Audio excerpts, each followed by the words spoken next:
تنحى يا حزن واهجر فؤادا توكل بجد ایسا ہی ایک عذاب 10 سالی کا عذاب مکہ میں نازل ہوا.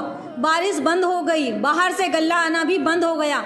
اس عرصے میں لوگوں کا یہ حال ہو گیا کہ جانوروں کے چمڑے اور ہڈیاں کھانے پر مجبور ہو گئے. مکہ کے جب اللہ کے نبی میں موجود تھے, اس قدر قحط سالی پڑی. قحط جب سوکھا پڑتا ہے نا, پہلے زمانے میں پڑا کرتا تھا سوکھا, آپ کو یاد ہوگا کہ کئی سالوں تک بارش نہیں ہوتی تھی. ایک سیزن نہیں, کئی سیزن نکل گئے بارش نہیں ہوئی. تو جب قحط سالی پڑتی ہے تو زمین غلہ اگانا بند کر دیتی ہے, کیونکہ زمین کو بارش چاہیے نا, بارش سے وہ نرم ہوگی, پیداوار ہوگی. سوکھا پڑ گیا کہ وہ لوگ بھوک اور پیاس کے مرنے لگے اور جانوروں کے چمڑے اور ہڈیوں کھانے پر مجبور ہو گئے. اور بھوک کی شدت کی وجہ سے یہ حال ہو رہا تھا کہ آسمان کی طرف دیکھتے اور دھواں کا دھواں, کہیں ان کو کچھ نظر نہیں آتا کہ کہیں بادل دکھائی دے جائیں. آسمان کی طرف ہاتھ اٹھاتے, کوئی دعا قبول نہیں ہوتی. بالآخر ابو سفیان نے آپ نبی پاک صلی اللہ علیہ وسلم کے پاس آ کر قرابت کا واسطہ دیا. ابو سفیان یہ پہلے جب تک ایمان میں داخل نہیں ہوئی, تو ایمان میں داخل ہونے سے پہلے کا واقعہ ہے. اللہ کے نبی کے پاس آئے, رشتہ داری کا واسطہ دلایا, کہا کہ اللہ کے نبی آپ ہمارے رشتہ دار ہیں. رشتہ داری قرابت داری کا واسطہ دیا اور کہا کہ آپ ہمارے لیے دعا کر دیجیے. کام انہوں نے سارے برے کیے, اللہ کی نافرمانیاں خوب کی, اللہ کے رسول کو ایذائیں دی, لیکن دعا کرانے کہاں ہے؟ اللہ کے نبی کے پاس, کہ آپ دعا کرا دیجئے. اتنی تنگ حالات اور یہ سختیاں, یہ بچوں کے موت کی کثرت, یہ مطلب بچوں کے مرنے کی کثرت ہی ہم سے دیکھی نہیں جا رہی. یہ سوکھا, یہ بھوک مری اور قحط سالی اور یہ عذاب ہم سے دیکھا نہیں جا رہا, آپ دعا کر دیجئے. تو پھر اس کے بعد اللہ کے نبی صلی اللہ علیہ وسلم نے دعا کی اور یہ اللہ کا عذاب ان سے دور ہو گیا. بارش برسی, پھر یہ عذاب دور ہو گیا. گویا کہ جب اکثر لوگوں کی بدعمالیوں کی وجہ سے عذاب آتا ہے تو وہ سب مخلوق کو اپنی چپیٹ میں لے لیتا ہے. اکثر آدمی بدعمالیوں کی وجہ سے, ان کے برائیوں کی وجہ سے جب عذاب آتا ہے نا, تو اچھوں کو بھی چپیٹ میں لیتا ہے.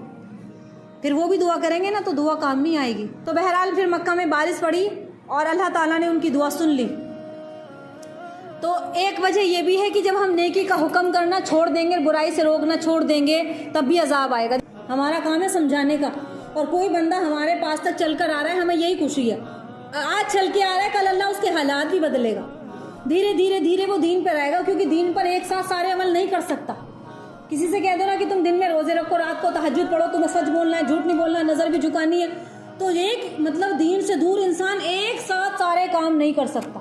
دھیرے وہ نماز پر آئے گا, دھیرے وہ اپنا جھوٹ بولنا چھوڑے گا, دھیرے وہ گناہ چھوڑے گا, اور اللہ بھی بڑا خوش ہوتا ہے ایسے بندوں سے. چل ٹھیک ہے, میرا بندہ آ گیا, گر پڑ کے جیسا بھی آئے, جا میرے بندے تو آ گیا, تو نے توبہ کر لی, میں نے تجھے معاف کر دی.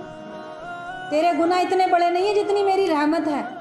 اگر اللہ کی رحمت آگے نہ چلتی اور اللہ کا غصہ پیچھے نہ ہوتا تو ہم سب ہلاک ہو جایا کرتے, کیونکہ گناہ ہر ایک انسان سے ہوتا ہے, میں بھی اور آپ بھی سب شامل ہیں. اللہ سے دعا ہے کہ اللہ ہمیں عمل کرنے والا بنائے. تو ایک وجہ یہ بھی ہے, تھوڑا سا رہ گیا بس, ایک وجہ یہ بھی ہے کہ جب اللہ کے عذاب آتے ہیں, لوگوں میں نیکی کا حکم کرنا اور برائی سے روکنا جب لوگ چھوڑ دیں گے, نیکی کا حکم کرنا اور برائی سے روکنا جب چھوڑ دیں گے, یعنی کہ نبی کریم صلی اللہ علیہ وسلم نے ارشاد فرمایا ہے کہ جو قوم گناہوں میں مبتلا ہو جائے اور ان میں سے اسے روکنے کی قدرت والے بھی انہیں نہ روکیں. سمجھنا میری بات دھیان سے, کہ ان میں روکنے والے بھی, قدرت والے بھی ان کو نہ روکیں, اور ان میں قدرت والے بھی موجود ہو اور وہ ان کو نہ روکے, تو قریب ہے کہ اللہ تعالیٰ ان کو اپنی طرف سے عذاب میں مبتلا کر دے گا. کہ یہ روکنے والے تھے, انہوں نے نہیں روکا. آج لوگ کیوں منع نہیں کرتے کہ لوگ برا مان جائیں گے, مطلب اس طریقے سے کہنا ہے سامنے, ہمیں اپنی بات کہنی ہے, ایسا نہیں اس کے ساتھ لڑنا ہے, اپنی بات کہنی ہے. جیسے اپنے گھر میں بچے بھی ہوتے ہیں, رشتہ دار بھی ایسے ہوتے ہیں کہ رشتہ گہرا ہوتا ہے کہ بعض مرتبہ کچھ بات کہہ دیتے ہیں نا تو برا مان جاتے ہیں, لیکن ہمیں اپنے آپ کو سلیقے سے سمجھانا ہے. ان کے ساتھ میں کوئی بدتمیزی نہیں کرنی, سلیقے سے سمجھاؤ, سمجھ میں آتی ٹھیک ہے, نہیں تو ہم نے اپنا کام کر دیا. آگے ان کا حال اللہ جانتا ہے, وہ ان کو ان کے حال پر چھوڑ دیا جائے. لیکن ایک ہے کہ زبان ہی نہیں کھل رہی, گھر کے اندر بھی کیا ہو رہا ہے, زبان نہیں کھول رہے. ارے گھر میں انسان کو اللہ نے حاکم بنا, اپنے گھر میں تو شروعات کریں. اور فرمایا کہ نیکی کا حکم نہ کرنے اور برائی سے نہ روکنے والوں کو اللہ تعالیٰ مصیبتوں میں ڈال دیتا ہے اور سخت عذاب دیتا ہے. جیسے کہ بنی اسرائیل والوں کے متعلق فرمایا کہ اللہ فرماتے ہیں کہ ہم نے ان کو نجات دی جو برائی سے روکتے تھے, اور ان کو برے عذاب میں پکڑ لیا جنہوں نے ظلم کیا اور اس کے لیے وہ نافرمان تھے، یعنی کہ جو نجات کن کو دی اللہ نے، کہ جو برائی سے روکا کرتے تھے اللہ نے ان کو نجات دے دی، ان کو بچا لیا عذاب سے، اور جو کچھ نہیں کہتے تھے ان کے ساتھ مبتلا تھے تو اللہ نے ان کے ساتھ بھی ان کی پکڑ کی۔